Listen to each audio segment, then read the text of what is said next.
Hello, my name's Emma. I'm a 30-year-old woman, and today I want to share my story with you. I managed to get the best kind of revenge on my mother-in-law without even having to do anything. Let me start by giving you a little information about me. I grew up in a middle-income family. I never struggled, but I also mostly only ever got what I needed, which is fine. I have no complaints about it. But I did grow up in the part of town that was filled with people who struggled to just get through one day. I saw a lot of crime committed out of desperation, and I wanted nothing more than to help those in need. I could only do so much without having any experience or backing. But when I graduated high school, I knew without even having to think about it what career I wanted to go into: social work. Jake, my husband, and I met during our junior year of college. I was studying social work and he was majoring in business. We first met at a campus volunteer event where we both signed up to help clean up a local park. I remember noticing his bright smile and the way he made everyone around him laugh. He had this easygoing charm that drew people in, and I was no exception. After the event, we started hanging out more and more, grabbing coffee between classes and studying together in the library. It wasn't long before we were officially dating. Jake was always so supportive of my dreams. He loved hearing about my classes and the work I was doing with local shelters. He would come with me to volunteer events and even help me organize a fundraiser for a women's shelter. He made me feel like what I was doing mattered. After graduation, Jake and I both found jobs in the city and moved into a small apartment together. It was a cozy place and we loved making it our own. Since we had already been dating for 2 years at this point, we decided that it was time for us to introduce each other to our families. My family absolutely loved Jake, but I can't exactly say the same thing for Jake's family. I remember the first time we met. Jake took me to his parents' house for dinner. I was nervous and wanted to make a good impression, but as soon as I walked in, Margaret gave me this cold, disapproving look. From the moment Jake introduced me to his family, I could tell she didn't like me. During the dinner, she asked a lot of questions about my family and my background. It felt more like an interrogation than a conversation. "Thank you for having me over for dinner. Your home is beautiful." "Thank you. We take pride in our home. So, Emma, where are you from?" "I'm from a small town a few hours away. I moved here for college." "Of course. Jake talks about you a lot. It's the only reason I even agreed to have you over for dinner. I hope he's only told you all good things." "We'll see. Have a seat. Dinner is ready. This looks wonderful. Did you cook all this yourself?" "Yes, I did. Cooking is a skill every woman should have. Does your mother cook?" "Yes, she does. She's a great cook, although she's often too busy to cook because of her job. So Dad does most of the cooking." "Interesting. Tell me about your family, Emma." "Well, my dad is a teacher and my mom is a nurse. I have one younger brother and he's just entered high school." "A teacher and a nurse, you say? That's quite different from our family. Jake's father over here is a businessman, you know." "Yes, Jake told me a lot about the family business. I will admit that it's a very fascinating job." "It really is, but only when the profits come rolling in." "Yeah, otherwise it's all just a bunch of boring meetings and data collection." "But it has allowed us to have high standards in our family. Jake's always been used to a certain lifestyle, and I hope you understand how important it is for those standards to be kept." "I understand. I'll do my best to make him happy." "Geez, Mom, you're making us sound like stuck-up brats. Emma doesn't have to do anything for us at all." "You say that now, but when you finally take over your father's company, you'll understand what it's like to be under the public spotlight. You have to act and look a certain way, or else people will start judging you." "So? Do you think that Emma should change herself just because you need to look good?" I know that your generation doesn't like to think too highly about things like public appearance and etiquette, but the world runs on those things. Oh, that's a load of nonsense. Nobody cares about appearances anymore. As long as she has a good head on her shoulders, Emma will be fine. Okay, you two just want to make me look like a monster, but this conversation is not about that. Tell me, Emma, what did you study in college? I'm a social worker. Social work? That's not a very lucrative field, is it? It's not about the money for me. I want to help people. That's really nice of you. I don't know about that. I just grew up watching a lot of people around me suffering, and I wanted to be able to make things better for them. That's noble. But you should also think about financial stability. Jake's always been used to a comfortable life. Yeah, you've been mentioning it, but I'm not going to be entirely responsible for his finances in the same way that he won't be for mine. We'll see how that works out. Do you plan to have children? Yes, someday. We've talked about it. Well, it's important for a family to have children, especially in our family. You need to know that continuing the family line is crucial. I understand. We'll definitely consider that in our future plans. You'll need to be prepared. Raising children is a lot of work and requires a stable home. Yes, I'm aware. I think we'll make great parents when the time comes. I hope so. Our family has a reputation to uphold. Mom, you keep mentioning that. That's enough. She needs to know what she's getting herself into if she plans on staying with you. I don't think she's going to leave me at all, and she'll be careful of anything she needs to be. Go easy on her. This is supposed to be a dinner where you get to spend time with her, not an interview. Well, excuse me for wanting to make sure that my son has found himself a good person and not some gold digger. You know how the world works nowadays. Women have no shame in openly admitting that they're only with their men for the money. Well, Emma is nothing like that. I know that much for sure. Now, can we just eat our food in peace? I was a bit disappointed that Margaret disliked me immediately, but Jake sheepishly admitted that his mother was very hard to please. The reaction I got was as good as it was going to get. Jake and I barely met his mother after that, but every time we did meet her for a family dinner or event, she would make snide remarks at me about the tiniest of things that I did or said. I always let them slide off and never confronted her about them. I guess that only gave her more of an incentive to continue with her ways. After dating for a total of 4 years, Jake and I decided to get married.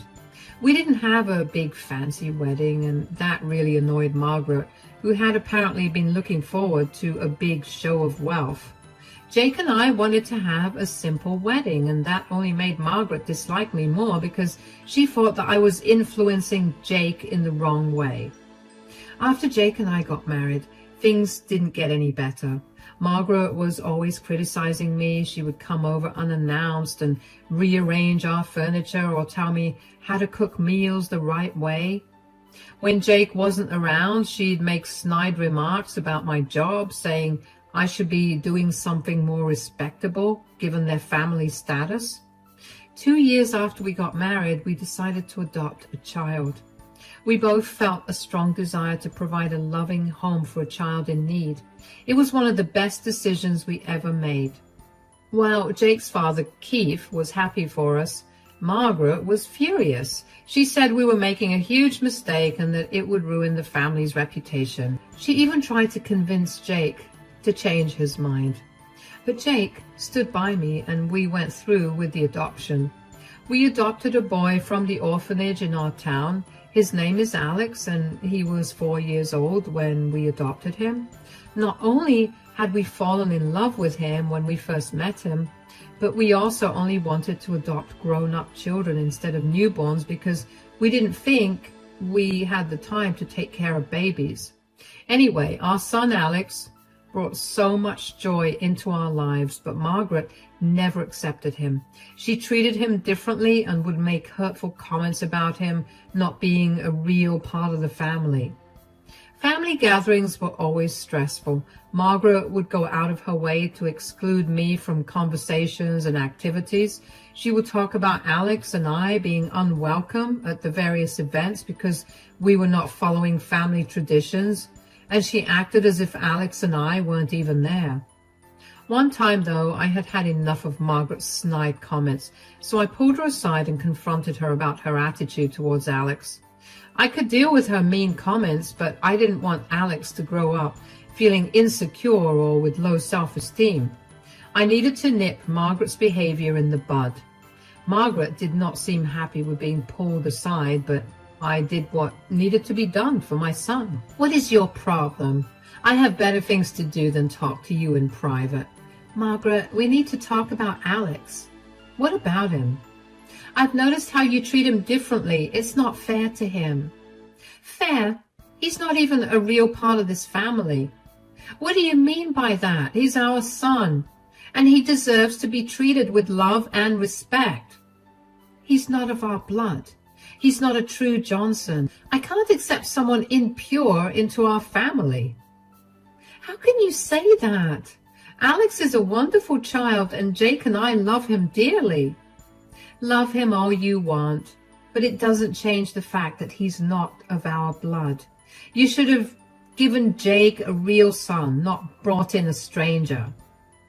A real son? Alex is our real son. We adopted him because we wanted to give a child a loving home. It's not the same. You failed as a woman by not giving birth to a child of your bloodline. He doesn't have our family blood. You brought someone impure into our family. I can't believe you're saying this. Alex is a blessing to us. Blood doesn't matter. Alex is just as much a part of this family as anyone else. He deserves to be treated with love and respect. Respect? For a child who doesn't carry our name, our history, he's not worthy of being called my grandson. You've brought shame to this family by bringing in someone who doesn't belong. How can you be so cruel? Alex is a child who needed a family.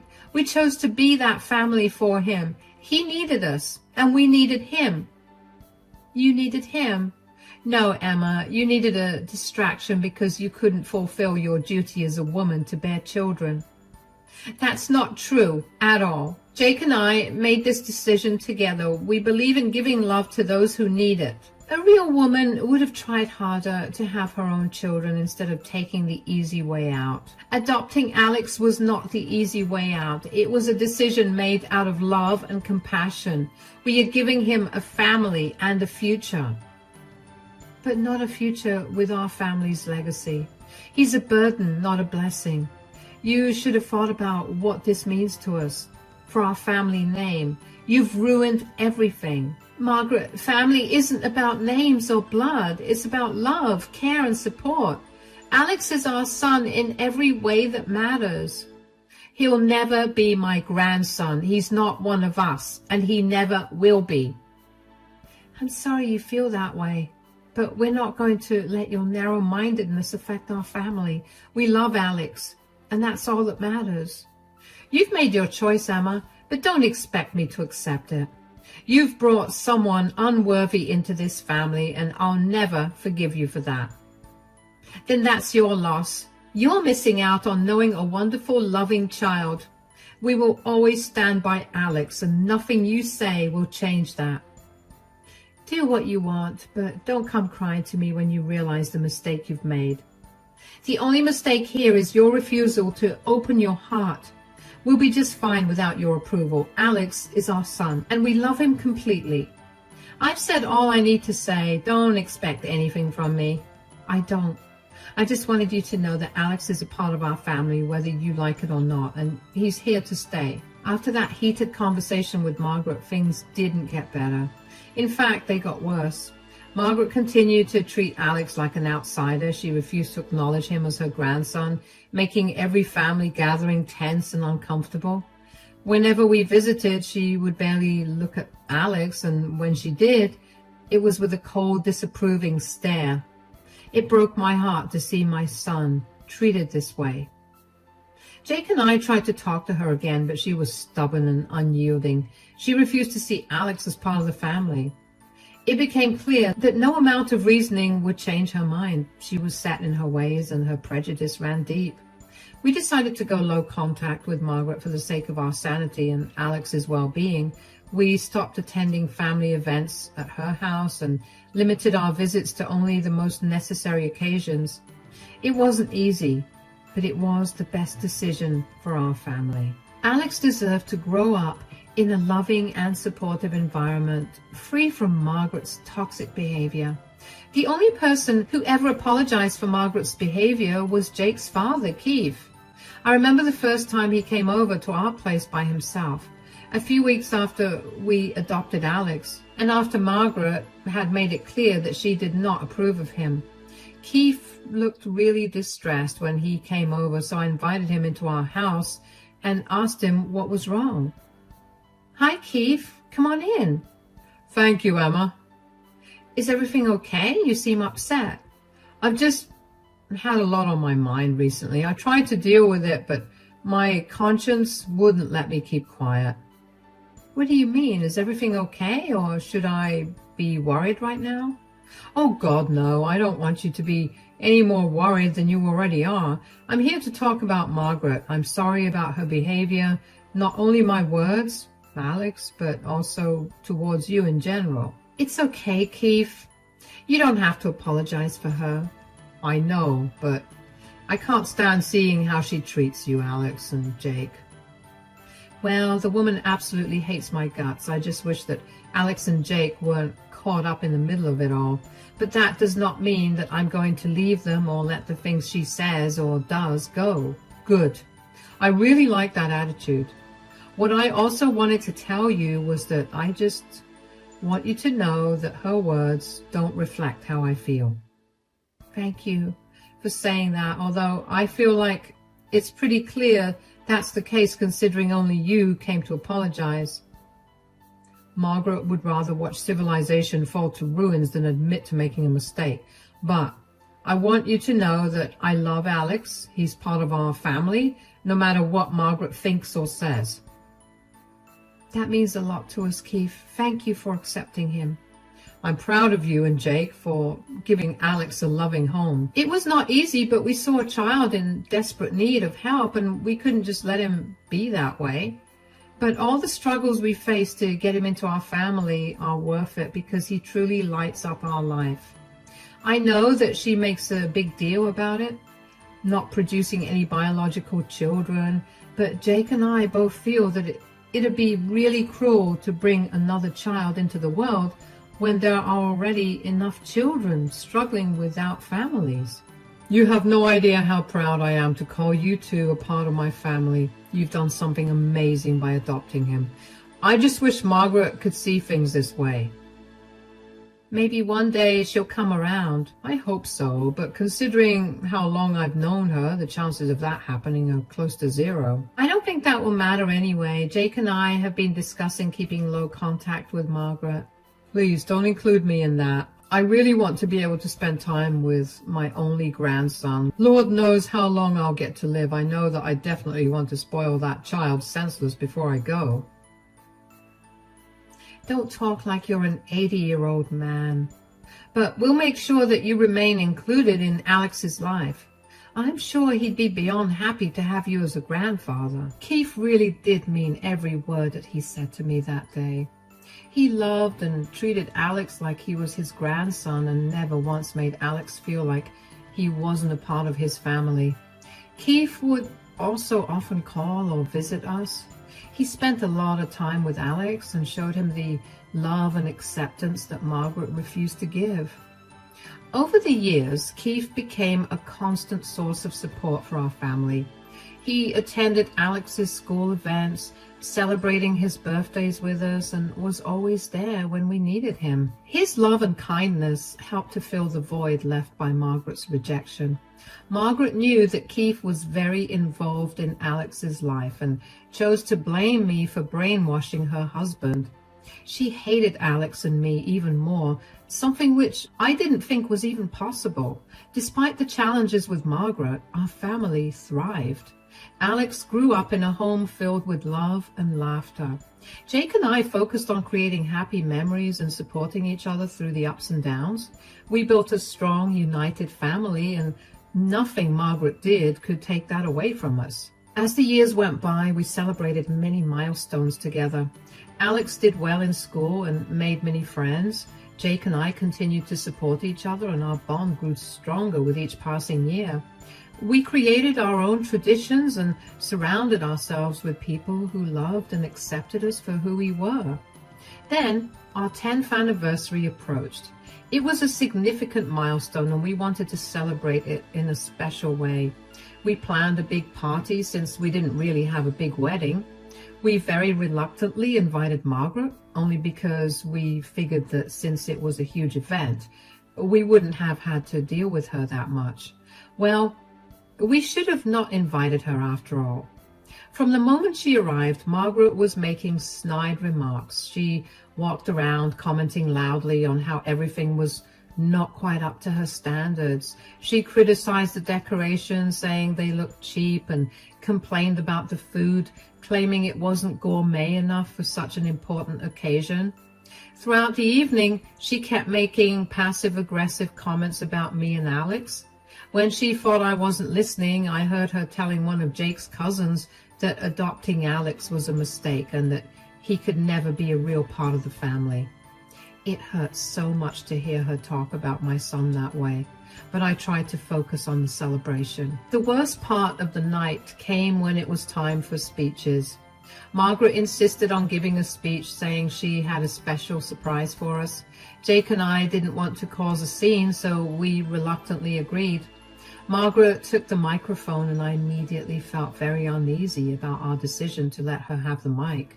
Good morning, everyone. I wanted to take a moment to share my thoughts on this special occasion. You all know how proud I am of my son, Jake.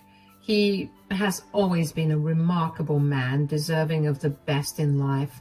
When Jake first introduced us to Emma, I had high hopes. I thought she would bring great things to our family, but unfortunately, she has fallen short of my expectations. Emma comes from a background that is, well, quite different from ours. Our family has always prided itself on maintaining high standards and a certain level of sophistication. I had hoped Jake would marry someone who truly understands our family's legacy. And then there's the matter of adoption.